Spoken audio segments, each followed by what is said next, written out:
L'École nationale de la gendarmerie a abrité une double cérémonie ce matin. Il s'agit du baptême de la 40e promotion des élèves officiers et de la prestation de serment des élèves sous-officiers de deuxième année. La tomate est de retour sur les marchés à la grande joie des consommateurs. Cette denrée qui avait presque disparu des assiettes a refait surface. Le prix des kilogrammes est passé maintenant à 350 francs CFA.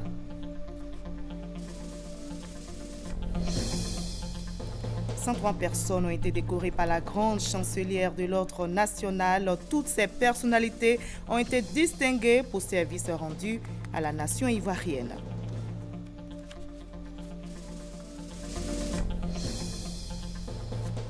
Et on a voté aujourd'hui en Zambie. Près de 7 millions d'électeurs étaient aux urnes pour désigner un nouveau président après une campagne émaillée de violence. Bonsoir à tous, bienvenue dans le 20h sur RTI 1. Commençons tout de suite par l'École nationale de la gendarmerie qui a abrité une double cérémonie ce matin. Il s'agit du baptême de la 40e promotion des élèves officiers et de la prestation de serment des élèves sous-officiers de deuxième année. Ce sont au total 723 nouveaux gendarmes qui intègrent ainsi les effectifs. Le reportage d'Abou Sanogo. En remettant le glaive, symbole de la gendarmerie nationale à leur cadet de la promotion maréchal des logis chef Kone Brahima, pour en assurer la garde le temps d'une année de formation, 723 officiers de la 40e promotion excellence et sous-officiers de première année de la promotion maréchal des logis chef Trobigoyi Honoré quittent les salles de cours pour exercer le métier des armes. En prêtant le serment d'allégeance à l'État, ils deviennent la probité du pauvre, la paix du riche, l'espoir du juste et l'effroi du méchant. Ils devront en outre assurer le maintien de l'ordre public, l'exécution des lois et la protection de chaque citoyen, des institutions de la République et ceux qui les incarnent. Ces nouveaux gendarmes ont choisi pour parrain Amadou Gon Coulibaly, ministre d'État, secrétaire général de la présidence, représenté par Mokta Touré, conseiller à la présidence de la République. La notion de l'excellence renferme des vertus de qualité qui vont exiger de vous la protection dans l'exécution de toutes les missions qui vous seront confiées. Ne laissez aucune place à la paresse. Tels des travailleurs infatigables, veillez au respect strict des consignes de vos chefs. Soyez exigeants dans la qualité des résultats à obtenir. Le ministre chargé de la Défense, Alain Richard Donvaï, représentant le président de la République, a invité ces nouveaux gendarmes à la loyauté et au respect des institutions de la République. Vous devez faire corps avec la population que vous êtes appelés à défendre par tout moyen et parfois au péril de votre vie. Soyez donc des chefs exemplaires, méritant l'estime de vos supérieurs, le respect de vos subalternes et surtout la confiance de la population. La partie attractive de la cérémonie a consisté à des démonstrations de maniement d'armes, d'exercices de démontage et de montage d'armes, de karaté marqué par la démonstration du colonel-major Apollo Alexandre Touré, directeur de l'école de gendarmerie d'Abidjan, et le parcours bleu. Le ministre de l'Intégration africaine et des Ivoiriens de l'extérieur était face aux députés ce matin à l'Assemblée nationale. Le ministre Ali Coulibaly est venu présenter le projet de loi autorisant le président de la République à ratifier l'accord de partenariat économique intérimaire entre la Côte d'Ivoire et l'Union européenne signé le 26 novembre 2008. Le projet a été adopté à l'unanimité par les députés de la Commission des relations extérieures de l'Assemblée nationale. Cet accord permettra à la Côte d'Ivoire d'exporter ses produits sur le marché européen sans frais de douane. Et la Fédération ivoirienne des petites et moyennes entreprises invite les femmes à créer des entreprises en vue de leur autonomie financière. La Fédération est donc en campagne pour renforcer les capacités des femmes. Elle veut relever le faible taux des femmes entrepreneurs qui est de 30%, comme nous l'explique Francis Boifo. La quarantaine est révolue, Blandine s'est lancée dans l'élevage de volailles il y a 10 ans. Comme beaucoup de femmes d'ailleurs, elle a été d'abord tentée par le commerce. Si tout le monde va au marché, qu'est-ce qu'on va prendre pour aller au marché? Donc moi j'ai choisi l'élevage. Le poulet peut aller au marché et les autres femmes vont vendre. Aujourd'hui, si tu as 2000 poulets, que c'est bien traité, tu as au moins 500 000, 600 000 par mois. Pour une femme, ce n'est pas petit.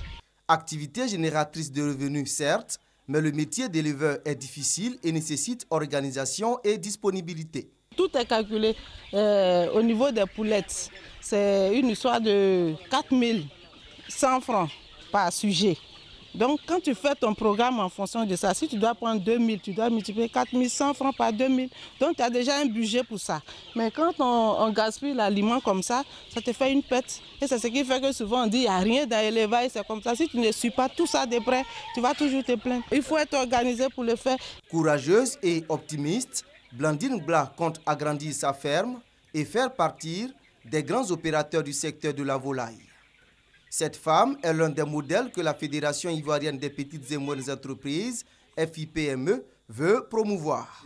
L'organisation encourage l'entrepreneuriat féminin à travers le renforcement de capacités.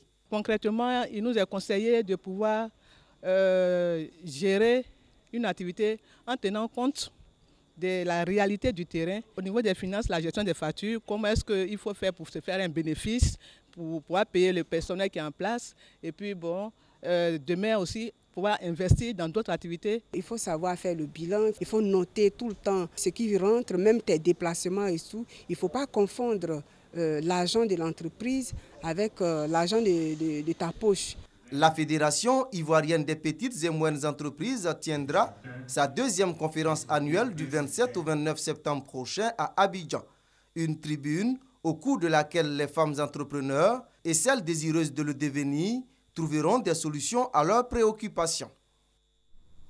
L'Association professionnelle des banques et établissements financiers de Côte d'Ivoire affiche sa volonté de promouvoir la bancarisation. Le président de l'association, Souleymane Diarasouba, à la tête d'une délégation, s'est rendu chez le président du Conseil économique et social pour en parler. L'Association professionnelle des banques et établissements financiers veut se rapprocher des ménages, être à leur écoute. Elle envisage donc de mettre en place, en collaboration avec le Conseil économique et social, des projets visant l'amélioration des conditions de vie des populations.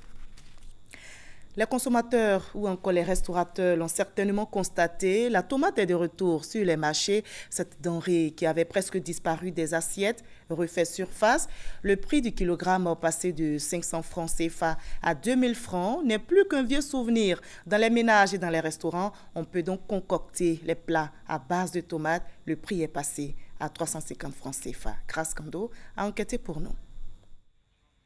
Les mauvaises conditions climatiques étaient pointées du doigt lors de la dernière pénurie de tomates en Côte d'Ivoire. Une situation qui avait fait passer le prix du kilogramme de 500 francs CFA à plus de 2000 francs CFA. Mais depuis quelques semaines, les choses ont bien changé. La tomate est de retour sur les marchés avec une baisse sensible du prix du kilogramme. De 3000, c'est passé à 1500, à 1300. Maintenant, si c'est 350, vraiment, c'est bien. La tomate était tellement chère que je ne mettais plus la tomate dans ma sauce. Mais aujourd'hui, ça va. On vend une boule de tomate à 200. Maintenant, là, ça a diminué. Encore du prix même, là, je prépare beaucoup. Ça de 2 jours, 3 jours. Les commerçantes saisissent cette occasion pour faire de bonnes affaires. Un jour, je peux vendre 2 cartons, 3 cartons maintenant. Ça va maintenant. Bénéfice 2000, peut-être 2500. Je m'en sors. On peut gagner 6 000, tu vends 10 à 15 000. Si cette situation fait le bonheur de ces vendeuses, ce n'est pas le cas pour toutes les commerçantes de tomates. Tomates là, sont sorties. Il y en a même. Mais les gens ne payent pas. On peut pouvoir déposer jusqu'à ça se gâte, on ne paye pas. Le retour de la tomate sur le marché se fait sentir à tous les niveaux. C'est le cas dans ce restaurant qui, pendant un moment, n'a pas servi de sauce tomate à sa clientèle. Dans le mois passé, il n'y avait pas de tomate sur le marché. Et les clients viennent demander sauce tomate. Il n'y a pas de sauce tomate. Il y a d'autres mecs qui se fâchent contre nous ici. Mais pour le moment, comme il y a un peu, ils sont contents. Autre personne à se réjouir du retour de la tomate dans les assiettes, les consommateurs de la tiéké, la semoule de manioc appelée aussi garba. Je suis venu au garba donc pour pouvoir manger et j'ai constaté que maintenant qu'il y a beaucoup de tomates. Il y a quelque temps, on n'en trouvait même pas sur le marché. On mangeait sans la tomate. Maintenant, on en trouve, donc on a repris nos anciennes habitudes de manger la tomate avec le garba. La tomate, c'est un légume beaucoup consommé et très riche au niveau nutritionnel. On en trouve plusieurs variétés et sa culture se fait généralement dans les villes de l'intérieur. Ça vient de Boaké, Yamsokro, Bondoukou, Ngebonoa, tout ça. Présentement, on prend le kilo à 250, 300. Nous, on revend ici à 350. Avant, c'était cher, où on prenait au moins à 1800. On vendait au moins à 2000, autant de 2000. Selon les vendeuses et autres amateurs de tomates, une place de choix doit être accordée à sa culture en Côte d'Ivoire pour une présence plus régulière sur le marché d'un aliment qui, comme le montrent ces images, fait le bonheur de bien de consommateurs. Eh bien, la tomate donc de retour sur les marchés, c'était un reportage de Grace Kando. Le ministère de l'Environnement se dote d'un comité de développement durable. Le comité, composé de 105 personnes, a pour mission clé sensibiliser les agents aux enjeux du développement durable afin d'adopter des comportements appropriés. Le comité a été installé par le ministre de l'Environnement, Ala Kouadio-Rémy. Konaté Moussa pour le reportage. Adoptée en juin 2014, la loi d'orientation sur le développement durable prévoit la création d'un comité de développement durable dans toutes les institutions publiques, privées ou sociétés civiles. Suivant cette mesure, le ministère de l'Environnement et du Développement durable se dote d'un comité de développement durable. Sa mission, sensibiliser les agents sur les enjeux du développement durable et à adopter les comportements appropriés. Et une fois que ces agents, mais qui en réalité sont des citoyens, auront acquis en milieu professionnel les gestes qui conviennent, on est sûr qu'en milieu domestique, donc au niveau de leur maison, ces mêmes citoyens, antérieurement des agents, vont adopter les gestes qui conviennent.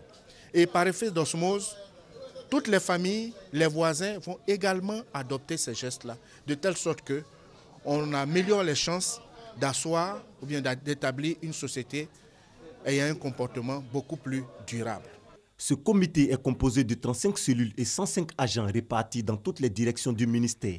Il est présidé par le Dr Rémy Ala Kouadio. Les comités de développement durable ont été voulus par la loi. Nous avons besoin d'un outil, d'un instrument pour faire en sorte que le développement durable soit une réalité concrète. Il y a un intérêt certain pour l'administration à aller dans ce sens. Jusque-là, seule la primature disposait d'un comité de développement durable. L'installation de cet instrument de promotion de développement durable est prévue dans d'autres structures les jours à venir. Dans la région de la Bagoué, on l'a surnommé cercueil. C'est un véhicule qui sert de moyen de transport. Les voyageurs qui l'empruntent ne se sentent plus du tout en sécurité. L'engin, tenez-vous bien, a plus de 50 ans. Il est dans un état critique, comme nous l'explique Kader Sogodogo. Boundiali Kouto. Nous sommes dans la région de la Bagoué. 42 km séparent les deux localités. Notre attention est attirée par un véhicule de 9 places qui sert de moyen de déplacement pour bon nombre de voyageurs dans cette partie du pays. Le conducteur, approché, au prix de 1000 difficultés, arrive à immobiliser un tant soit peu sa cylindrée. Un véhicule qui a plus de 50 ans. Ça peut avoir 50 ans. La vitesse, il n'y a pas au compteur. Il n'y a pas au compteur. Donc tu ne connais même pas ta vitesse? Ouais. Je ne connais pas la vitesse là. Des passagers qui visiblement ne perçoivent pas les dangers qui peuvent survenir à tout moment. Je n'ai pas peur de la voiture. Oui, il y a l'habitude de monter dedans. Et c'est à l'aise dans la voiture. Ne demandez pas à ce conducteur de vous parler de la COP 21 qui a eu lieu à Paris ou la COP 22 qui se prépare. En tout cas, il libère son gaz à effet de serre à chaque vrombissement, avec un seul objectif, arriver à bon port, si Dieu le veut. Et si Dieu le veut, Kader Sogodogo, nous allons parler de l'agence de développement TIC qui entretient de bonnes relations avec la Côte d'Ivoire. Elle vient d'offrir à l'État ivoirien 2 ambulances. Le don a été réceptionné par le ministère de la Santé. Thomas Guessambi pour le reportage. En ce début du mois d'août, à la direction des infrastructures, de l'équipement et du matériel, c'est une ministre de la Santé toute heureuse qui découvre le don de l'agence turque de développement. 2 ambulances médicalisées entièrement équipées pour accroître les capacités d'intervention des équipes d'évacuation sanitaire. Une joie partagée pour la main donatrice. Notre agence de développement a certaines priorités et la santé, c'est une de ces priorités. On va continuer parce qu'on a des excellentes relations avec la Côte d'Ivoire et on est très prêts et on a envie de coopérer dans le domaine de développement aussi. Pour Raymond Goudou Kofi, ce don ira combler des besoins déjà identifiés. Nous avons vu l'équipement de pointe qui se trouve à l'intérieur de cette ambulance. C'est la raison pour laquelle nous avons donc, en dehors du CHR de Mans, pensé qu'il serait opportun de remettre l'autre ambulance à une de nos structures, une structure de 3e niveau, c'est-à-dire un des CHU, parce que vraiment, c'est vraiment la prise en compte des urgences que nous avons à l'intérieur de cette ambulance. La formation des ressources humaines de qualité pour répondre aux défis de la santé, c'est ce sur quoi la Turquie devrait aider la Côte d'Ivoire dans cette dynamique. Et vous le méritez amplement. L'ONU-SIDA et le district autonome d'Abidjan sont en campagne contre le sida. Le projet Initiative Ville et VIH vient de faire escale à Bouaké, Katiola et Odiéné. Ces villes vont identifier les activités prioritaires de lutte contre le VIH-SIDA et formuler des stratégies pour combattre la maladie. Kades Ogodogo. Le 1er décembre 2014, le gouverneur du district d'Abidjan et une cinquantaine de maires du monde ont signé à Paris, lors de la journée mondiale de lutte contre le sida, la déclaration de Paris qui vise à mettre fin d'ici à l'horizon 2030 à l'épidémie du sida. Par la suite, en Côte d'Ivoire, 88 communes se sont engagées dans ce projet qui est soutenu par l'ONU-SIDA. Il est fait de plusieurs engagements, dont les objectifs 90-90-90. Pour l'ONU-SIDA, 90% de personnes vivant avec le VIH doivent connaître leur séropositivité. Ces 90% doivent être sous traitement antirétroviral et enfin 90% des personnes sous traitement doivent avoir une charge virale indétectable. Après l'engagement des communes, il apparaît opportun de planifier la lutte, d'où cet atelier qui réunit les acteurs des communes de Bouaké, Katiola et Odiéné, toujours sous l'auspice de l'ONU-SIDA. Cet atelier s'intègre dans le cadre de 2 initiatives. Ces 2 initiatives ont pour point commun l'objectif de réduire la mortalité maternelle et infantile et néonatale en Côte d'Ivoire. Le district autonome d'Abidjan, qui a très vite compris la nécessité de venir à bout du VIH-Sida, apporte également son soutien. La population mondiale est estimée à environ 7 milliards. Malheureusement, 32% de personnes dans le monde sont atteintes du VIH-Sida. En Afrique de l'Ouest, selon l'ONU-SIDA, la Côte d'Ivoire est la plaque tournante de cette pandémie. Avec l'engagement des communes, certainement la propagation de la maladie va connaître un coup de frein. Le quotidien ivoirien Le Patriote fête son 5 millième numéro, placé sous le thème « Rôle dans la lutte pour la conquête et la préservation de la démocratie en Côte d'Ivoire ». Cette réjouissance a été l'occasion pour les dirigeants de l'entreprise de faire le bilan, un bilan satisfaisant, mais au regard des nouveaux enjeux, le journal envisage une certaine rupture en devenant beaucoup plus critique, mais des critiques constructives. Cette célébration du 5 millième numéro a été présentée comme un petit temps d'arrêt, histoire d'apprécier le chemin effectué et de se projeter dans l'avenir. Ce n'est pas donné n'importe qui, surtout de faire des publications de manière discontinue. Et malgré toutes les menaces, les pressions que nous avons subies, nous avons pu tenir. Il s'agit surtout de renforcer la position du titre, reconstruire son image auprès des annonceurs et faire revivre au public les principaux pics qui ont forgé la légende de ce quotidien. Une légende bâtie sur son engagement acharné dans la lutte pour la défense de la démocratie et davantage des idéaux du Rassemblement des Républicains RDR du président Alassane Ouattara. Pour ce parti, Le Patriote est plus qu'un simple journal. Le Patriote, pour moi, a été et reste ce compagnon. Le Patriote a vécu comme un journal politique. En tant que tel, a payé le prix à chaque convulsion dans notre pays. Ceux qui ont abattu ce gigantesque travail ont-ils eu la récompense des sacrifices consentis? Je dirais oui. La vie est une continuité. La vie est faite d'espoir. La vie est faite d'espérance. Qu'aujourd'hui, nous avons aux Patriotes de belles promotions de jeunes qui sont passés par le Patriote. Il faut le rappeler. Il ne faut pas parler de ceux qui y travaillent aujourd'hui. Vous ne savez pas quels seront demain. De toutes les façons, pour les agents, le combat n'est pas alimentaire, mais de conviction. Le reportage de Lansene Bakayoko était commenté pour vous par Mamadou Kwasi. 103 personnes ont été décorées par la grande chancelière de l'Ordre national, Henriette Dagri Diabaté. Toutes ces personnalités ont été distinguées pour services rendus à la nation. Herman Guivi. Ils auront travaillé pendant plusieurs années avec courage et abnégation sans jamais se détourner de la tâche, mettant toujours en avant leur amour pour leur pays, la Côte d'Ivoire. Le pays aujourd'hui leur exprime toute sa reconnaissance, des décorations qui ont valeur de symbole et qui viennent rendre à ces travailleurs infatigables la reconnaissance de la nation. Voici la substance du discours de la grande chancelière Henriette Dagri Diabaté, un discours marqué d'un brin d'émotion qui n'a pas laissé l'assistance indifférente. Il est triste de voir qu'un homme ou une femme de mérite soit admise à faire valoir ses droits à la retraite sans la moindre récompense nationale. Même si, à la vérité, aucune grande chancellerie au monde ne saurait apurer la liste des ayants droit à une médaille, la grande chancellerie de Côte d'Ivoire et les ordres ministériels à qui elle a légué une partie de ses pouvoirs sont à la tâche pour rattraper le maximum d'omissions et d'oubli.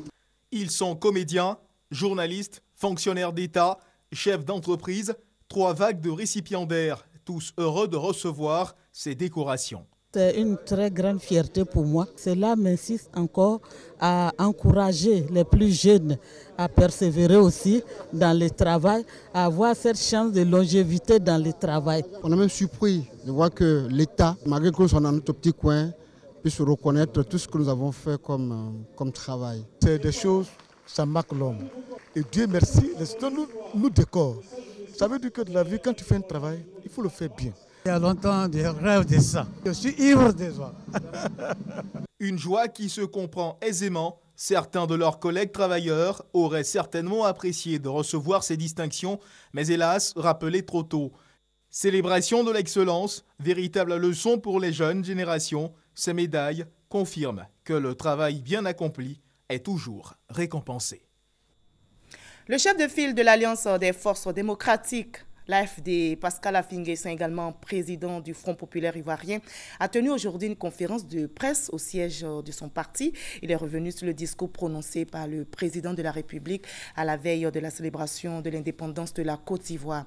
Pascal Affi-N'Guessan s'est appesanti sur les récentes manifestations contre la CIE et le projet de nouvelle constitution. Voyons tout cela avec Maïsako. L'Alliance des forces démocratiques réagit au discours prononcé par le président de la République à la veille du 56e anniversaire de l'indépendance de la Côte d'Ivoire.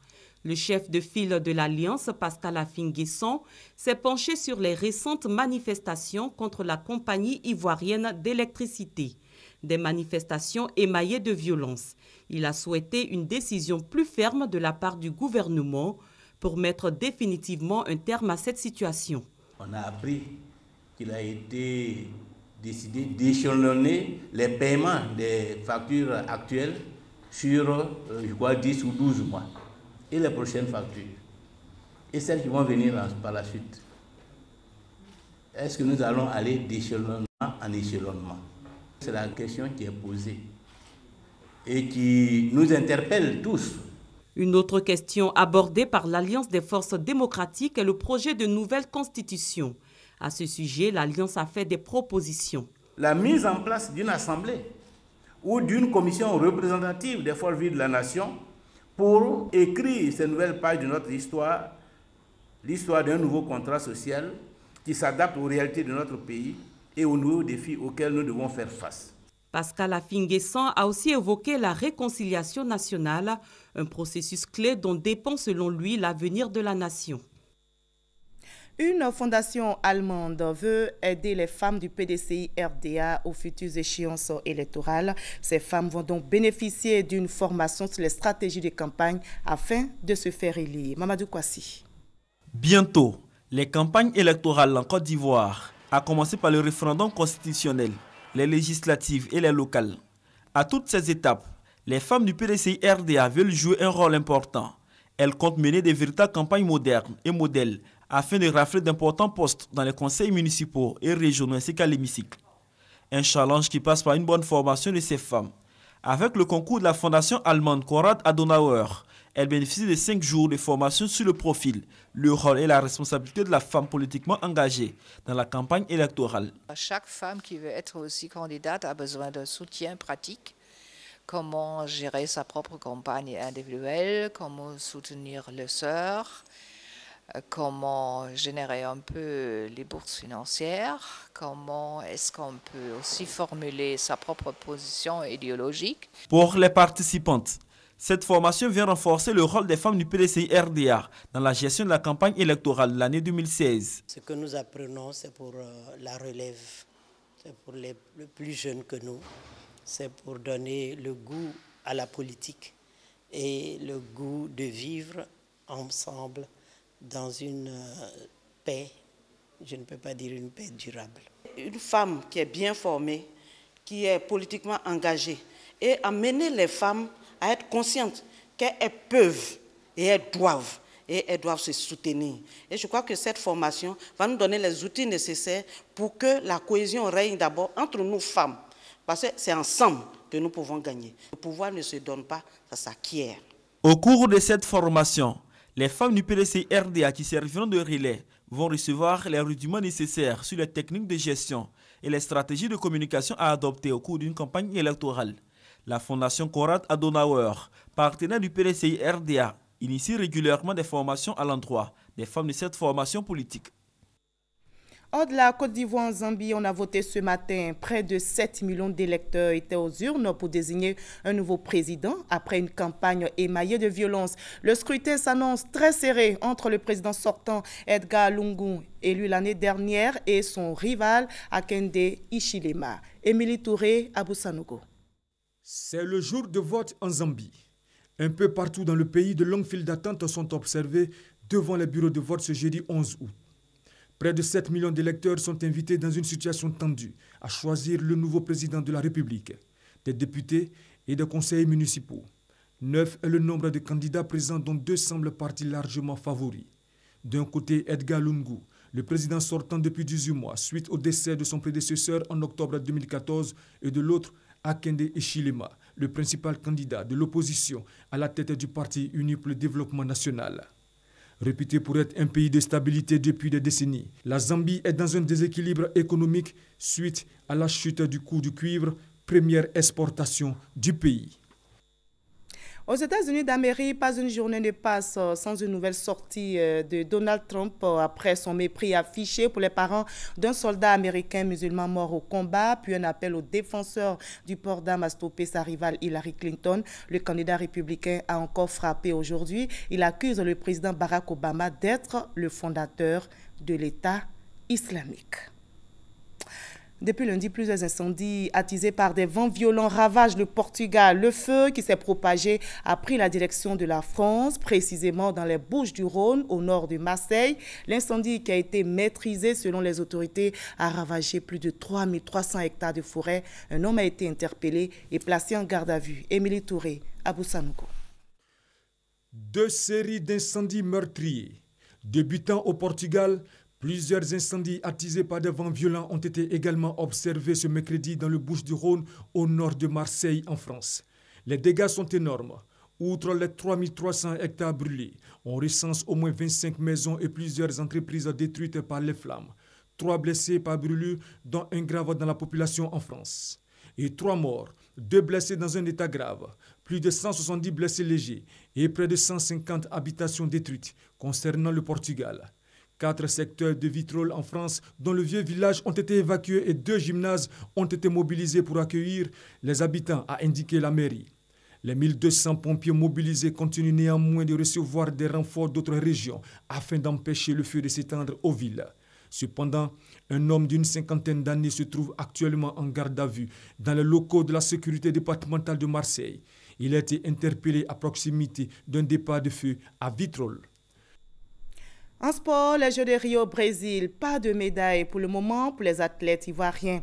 Talita Teflan a terminé 27e aujourd'hui en nage libre. Chez les hommes, Danho Thibaut Amani a terminé à la 54e place avec un temps de 52,78 au 100 mètres nage libre. Il termine donc sa participation aux Jeux. C'est vrai, pas de médaille encore, mais on peut espérer pour les Ivoiriens la porte-drapeau de la Côte d'Ivoire. La sprinteuse Muriel Aouré et sa compatriote Marie-Josée Talou entrent en lice demain. On a aussi les taekwondo Cheikh et Gbagui Rude. Au JO de Rio, l'espoir et le rêve sont donc permis pour les Ivoiriens. Fin de ce 20h. Merci à vous tous de votre aimable attention. À 23h, Hamza Diaby prendra le relais pour un nouveau journal.